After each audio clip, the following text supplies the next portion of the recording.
समय की बात है। एक छोटे से कस्बे सोहन नाम का आदमी रहता था। सोहन अपने घर में बेटे और पत्नी के साथ रहता था। सोहन बहुत गरीब था, इसलिए वह दिन रात अपने परिवार की जरूरतें पूरी करने में लगा रहता था। वो हर हाल में बेटे और पत्नी की खुशी चाहता था। सोहन एक छोटी सी कंपनी में काम करता था, जहां उसकी आमदनी घर खर्चे जितनी हो जाती थी। लेकिन फिर भी सोहन कंपनी वाला काम खत्म करके दूसरी जगह जाया करता था ताकि कुछ और पैसे कमा सके।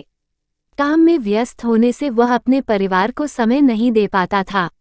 सोहन 24 में से 15 घंटे घर से बाहर काम में निकाल देता था।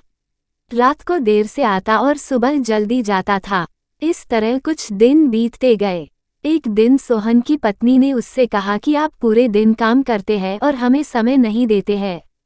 वैसे भी हमारा खर्चा आराम से निकल जाता है, तो आप इतनी मेहनत क्यों करते हो? हमारे पास जितना है उसी में हमें खुश रहना चाहिए। चलिए आज हम तीनों कहीं घूमने चलते हैं। तब सोहन कहता है कि बस कुछ समय मुझे और मेहनत करने दो, फिर आराम ही आराम है। इस तरह सोहन अपने काम करने में लगता है। उसका बेटा भी उससे अक्सर कहता रहता था कि पापा आप मेरे साथ खेलो, बैठो और मुझसे बातें करो। लेकिन सोहन हमेशा काम के लिए कहकर कभी उसे समय नहीं दे पाता था। कुछ समय और बीता। अब सोहन की किस्मत चमकी। सोहन की नौकरी जिस कंपनी में थी, अब उसका मालिक सोहन को मैनेजर बना देता है। क्योंकि सोहन काफी समय से वहां काम करता था और अब वो मालिक का विश्वास पात्र बन गया था। मैनेजर बनने के बाद सोहन बहुत अमीर हो गया। उसकी आमदनी अच्छी खासी थी। अब वो कुछ भी खरीद सकता था। उसकी गिनती धनी लोगों में होने लगी।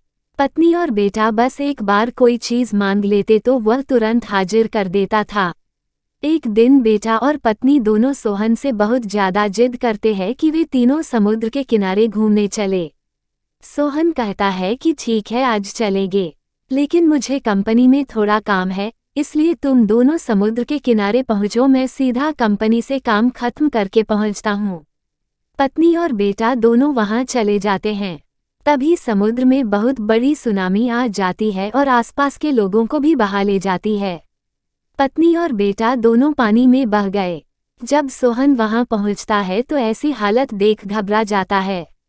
उसने हर जगह देखा लेकिन सब कुछ नष्ट हो चुका था। उसे यकीन हो गया कि उसकी पत्नी और बेटा भी बह गए।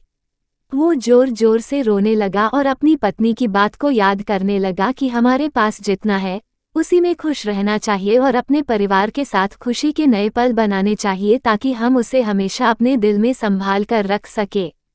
पैसों का क्या है, कभी होंगे तो कभी नहीं होंगे। हमें अपने परिवार को भी समय देना चाहिए।